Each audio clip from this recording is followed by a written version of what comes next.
down that route. So, yeah, in terms of the laning phase, really solid pick.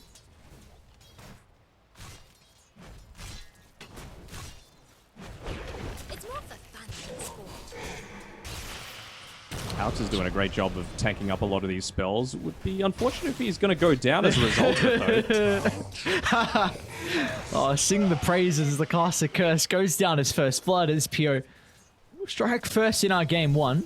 Just doesn't have as much net worth. Well, again, it's going to come off the back of objectives, right? And again, level 6, you see what the bat does. Makes the movement up towards top. A little low on net worth, if I'm being honest. And he's going to try and get this kill onto the Abaddon before he's level 6. Drop the lasso, why not?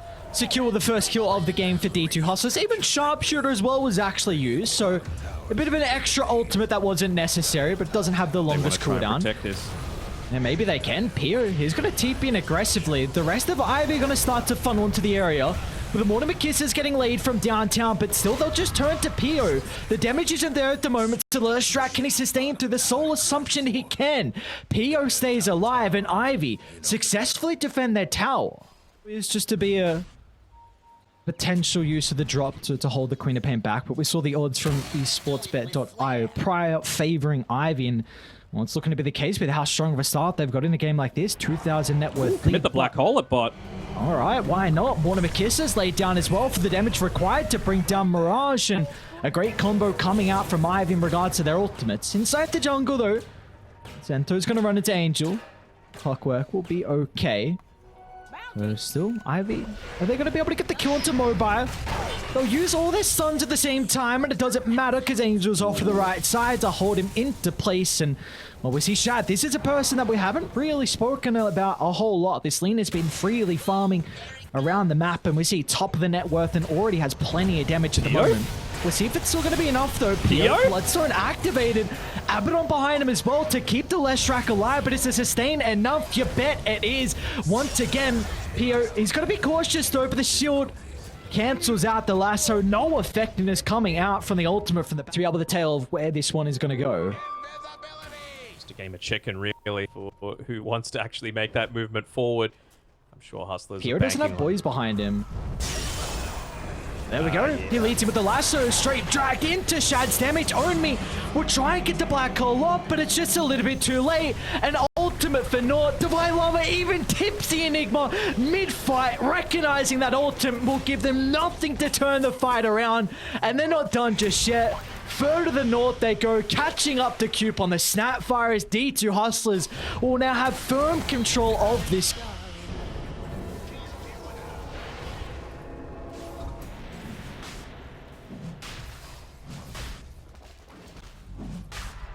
Long wrap around, but I don't think you'll have time. Your base is getting whacked on, and it makes your movement really obvious if you take this long to be able to make movements. And Alex in position once again. For the first time outside of Roche this time. And again. Potential comeback. Bubble Mobile? They do actually get the stun onto Alex. An early use of everything that Queen of Pain has just to get the kill into the Hoodwink. Now what can they do with Shad? He's going to look to enter the fight straight over towards the Snapfire. An easy amount of damage to rip him apart. In fact, he turns in the Enigma as well, wanting to take the black hole completely out of the equation. And there's just nothing that Ivy can do. Lena just doing Lena things. And now they've caught up to Pio as well. Angel making sure there's no retreat. Gotta be cautious about the cogs pushing into the high ground, but that will not occur as Shad comes in to rip apart the Leshrac, and there's just no response. Yeah, Abaddon just showing there, revealing that he was there to de-ward the sentry. There's no Abaddon. You're not worried if they make a dive, they're probably going to be dead. Free Roshan, Refresher, picked up. Ain't even going to give that over to Batrider, probably. Ends up picking it up. I'm going to try and bring down Alex. They'll secure the kill, but now the rest of the boys have shown up to the party as Shad throws him out. Be able to chase down Vincento. Nice shock away with a gobble up, so Cute will be able to keep at least his core alive, but a well worthwhile sacrifice as his fellow support will also be chased down from Mirage's Batrider. So in the end, they do get the buyback out of Alex, but of course 2 deaths going their own way as well.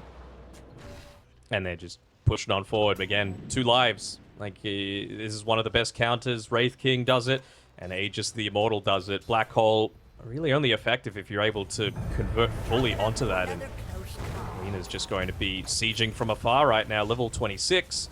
So she has plenty of attack range, plenty of damage, and plenty of siege potential. Near inside. Oh, alright. Toss in, but once again, Lasso's going to be there onto the Enigma. They'll hope around for the buyback into the black hole threat. They were able to deal with the first snipe, but now off the back of the respawn. Can they still target her down afterwards? Mirage again! Another Lasso! Oh, the Batrider continuing to do it all for them. A dieback now for Own Me. And with that, no threat as well as some pretty decent vision. And Alina that's just able to move around like Usain Bolt right now. How do you crack the high ground? Ivor's going to put Moby first. Radiant have great vision to take a fight here. They're going to jump to the south as Moby. Targeting down Angel. A lot of damage towards the Clockwork. They'll utilize the Sonic Wave as well to blow him up. But again, Mirage catching up the Enigma, refreshing up the Lasso as well. So even the Leshrac will go down. Shad is just too bomb. This Lina. What a hero. A first phase pick as well from D2 Hustlers, but it does not matter. Shad 8-0 and 9. And now they can look to move up the high gun. Be able to take some easy objectives. The buybacks are coming out from Ivy to be able to protect it though, but Pio, gotta be cautious. Protected with the Lotus Orb as well. But Lotus Orb's not really gonna stop you against the Lena's damage. As Mobi though, jumping into the Sonic Wave, force stuff, able to dodge it. And game will be caught as D2 Hustlers. What a way to be able to start their Division 2 run. It is indeed. Just game one of the series, but certainly recovering off the back of a rough laning stage and showing why understanding of map control really is what wins games of Dota. You know, there were two... This game, you've got kind of the Tusk that can start, the Hoodwink as well if you're paired up with someone else in a side lane. So, like, their playmaking potential is definitely much better than last game, and I think that was a big concern. So, you don't have to be all in on this kind of death ball push. Mirage, yeah, this is not a fun position to be in. Is beautifully done. Shards holds him straight into place, and the Tusk is able to find first blood, and the solo kill has got that bottle picked up. I like that timing of the movement nonetheless, though, from D2 Hustlers, even though it doesn't work out. There was a time where Pio was left solo, he didn't have the level 6, and you had the catapult timing from Hustlers. So if you're able to get the kill with that catapult in the islands, and the tower would have taken a lot of damage, but a good attempt. Mirage instantly TPing down with a Rolling Thunder, and look at the kill onto the Visage. So even though the movement top lane doesn't work out, Mirage still able to get something out of the map. Yeah, I mean, it kind of similar to what I was talking about on the top lane for this bottom lane for Ivy. You got the double range, so that kind of movement is always going to result in a kill. It, of course, does require you... This is actually a little bit of a lot of spells committed here, and yeah, with that double damage, were they able to completely clean him up? Lena's going to need to back off entirely, maybe even TP out to the other side of the map as they look to commit further. Looking to cut through the back lines, and yeah, Shad knows to get out of dodge. Oh, he's going to go for it. Black hole up top from Divine Llama. They'll have plenty of damage with Shad being able to TP in, so beautifully done. Get the kill, Black hole on cooldown. So Leshrac into the grave for a little bit of time and is able to free up this lane now as well for the Lina. I don't know about Coop and Vincent leaving, though. They will moved all the way down to the bottom side. Only one of them has TP. And I really don't think moving up top is going to do all that much. Meanwhile, you're up against a Treant Protector who quickly, which looks like he's going to with all his solo XP he's getting. Top lane. The overgrowth will be huge. Tusk is TPing in. They're going to try and target down Shad on the Lina. They should be able to blow him up relatively easily, although Shad standing strong, tries to turn it around, but the damage isn't enough. Here comes Mirage with a Rolling Thunder. Is it going to be enough to keep him alive as Lina will go down? But still, they've got the numbers advantage to turn it around as D2 Hustlers find a second. And now they can chase down Vincento as well. There's no tower to protect the Snapfire. The Llama, nice use of the Quelling Blade to be able to get rid of the Bushwhack. Regardless, it wouldn't have been enough to hold down Vincento as in the end, D2 Hustlers find 3. And all it comes at the cost of Shad's life. Yeah, Bottom lane, try and force his tower down now with the catapult timing and knowing the black hole's on cooldown. Wouldn't hate to see it, but again, I'm feeling a little bit less confident with the fact that you just are lacking a little bit of mobility on the left. Kisses to start. They saw Mirage use the swashbuckle, and he won't be able to make it up the high ground as well. Vincento, no hesitation. As soon as the swashbuckle was used, just lay it down the ultimate. You've got to heavily commit for this tower now. You can't just bring it down towards a low threshold. Otherwise, the Stream Protector is going to be able to heal it back up. So you have to take it with ease. And, well, maybe with a kill onto Alex will further enable this push. As now with 2 heroes into the grave, this should mean that Ivy can get the tower for free. Nicely done, Overwatch. So they should be able to respond to this, just putting Vincent onto the front lines to be able to tank up the majority of this. Everybody's going to be cautious as well. Having the high ground, Angel gets the jump, but the Overgrowth is just onto 1. Not the greatest way to start the fight for D2 Hustlers. Mirage is going to look to turn that around. Rolling Thunder, Laguna Blade, cutting away the life for the Snapfire. But can Mirage actually get out? He's going to the wrong side of his teammates, and it looks like there's nothing they do to keep him alive. They'll be able to blow up the pain clear, and they'll turn their attention over to Alex as well. As Ivy, yes, you lose the Snapfire to start, but you'll take multiple members into the grave with him. Nice little jukes out, and again, the power of vision, right? They wouldn't have the Snapfire set up there other farming as well. So he's just continuing to build up his own net worth. He's overtaken Shad once again, and this is sort of the vision that I was talking about. They don't have anything up right actually now. Jumped up, so instantly mobile. Walrus punch, the chain controls there along with the damage, but he got the axe shot off. Mirage protects himself. The swashbuckle's not enough to keep him alive as Ivy crack him. But meanwhile, Divine Llama, it's a black hole, but it's only onto the left track. It's not enough. They needed more out of it, and they won't find it. Canceling the BKB TPR. Divine Llama will go down, and now they're going to try and chase down Alex as well. Walrus nice to try and get him out of danger. Is it enough, Alex? Looks like... away from the rest of his team, and they could just look to roam as a unit of 4 with the Aghanim Scepter being finished up on the Tusk. To play as a ball, get into that BKB, get that level 20 on the Lesh, and to try and close out this game. Oh, that'll help. That will indeed. Not that for too long, only 30 seconds, but gets a kill onto the support, who's kind of really that side lane defender. So we'll be able to get some of their waves in a better position. Divine Llama? They're starting to cut through the jungle. They might be able to intercept the Enigma. Vincento's even going to try and use the Mortimer Kisses as well, potentially forcing out a BKB from the Enigma, but the Hex is there. Mobi's able to jump in. Beautifully done. Oh, I was going to say, almost blocked him inside the shards, but Mirage was still playing with the blink. Nice micro coming through as well from getting the... You can go now. You cleared 2 waves.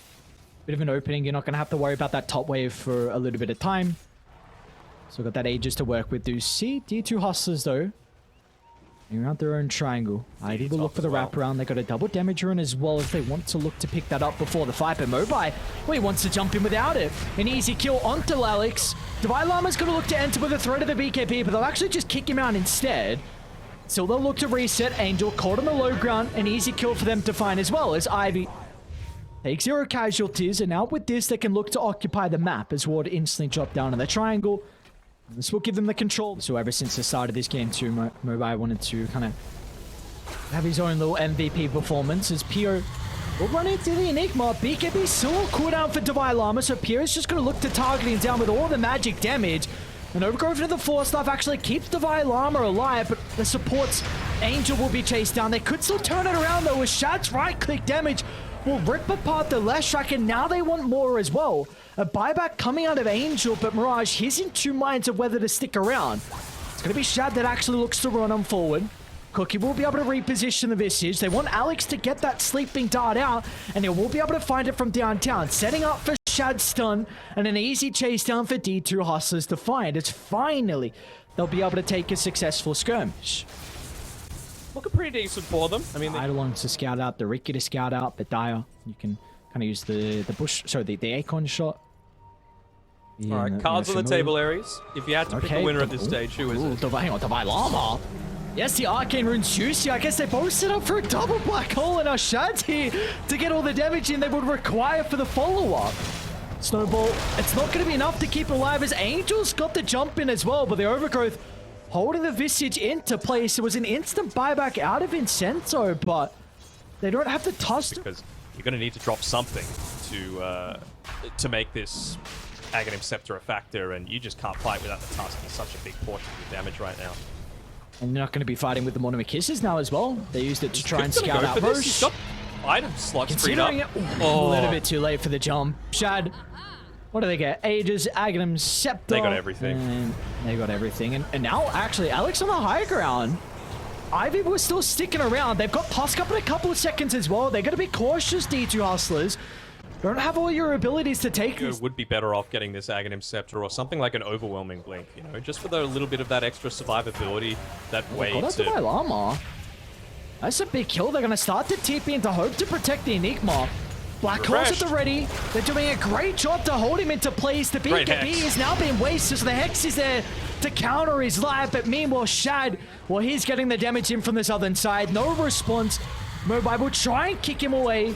Maybe Snowball to buy enough time to get the blink out, but there's the sleeping dart to stop the escape as D2 Hustlers will catch up to the Tusk, and they're already looking for more as well. Mirage trying to close the distance onto Cube.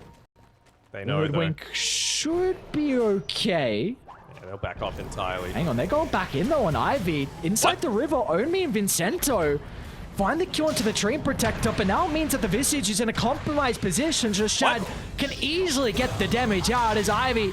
Well, I don't know if that's worth it. I don't know if the kill into the Train Protector is worth it at all. It is definitely not. I'm happy enough to get that full set of barracks. And still playing, of course, with that Roshan advantage as well. So even though Ivy about to respawn, Hustlers with everything they would need to take a successful team fight, and maybe this will be the last smoke to end this game. They're going to move into by Llama. BKB, no hesitation onto the left track. Just take him out of the equation. And now Shad will cut away another member as well. Zelina, there's no response. In she goes. The damage is too much for them to handle. Snapfire sent to the grave. And meanwhile with the backline, Mobile has been able to dress Mirage, but they'll turn it back around. And LSA onto 2 underneath the T4 towers. A dieback for PO. How do they deal with Shad? And it won't matter. They led it through the first phase once again, and you need to respect Shad's leaners. Once again, D2 Hustlers will be victorious, and in the end, taking the series in 2-0 fashion.